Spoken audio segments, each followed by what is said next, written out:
Prodhimi i rushit në juglindjen e vendit këtë vit ka qenë i mbar, fal kushteve të favorshme klimatike që ndihmuan pjekjen dhe embërsimin e frutit, por ndryshe nga rendimenti i mirë në vreshta, gjendja në treg mbetet e zymë. Fermerët shprehen të pakënaqur pasi prodhimi vendas nuk po gjen treg për shitje, ndërsa tregjet mbushen nga rushi importuar, kryesisht nga Greqia dhe Maqedonia e Veriut. S'ka treg, s'kemi ku shkojmë.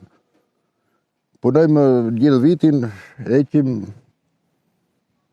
punës sa me të mund, me ilaçe, me plera, me gjitha, kur vjen puna tash ngelemi këtu stok. Në zonën e Leshnicës në Pogradec, çmimi me shumicë i rushit është vetëm 50 lekë për kilogram. Fermerët përballen me mungesën e ambienteve të ruajtjes, ndaj shumë prej tyre detyrohen ta përpunojnë në rushi në verë apo raki, të cilat gjithashtu nuk po gjejnë treg. Nga vitet e tjera, ky vit ka qenë më problemesh për banorët se nuk kanë tregshitje. Pjesa dërmuese po e marrin dhe po e shtin për vete, domethënë verë, raki, po gjithsesi po ti pyesi fshatarët, akoma kanë verën dhe rakin të pashitur të viteve të shkuara. Në këtë fshat rreth 80% e banorëve jetojnë vetëm nga vreshtaria.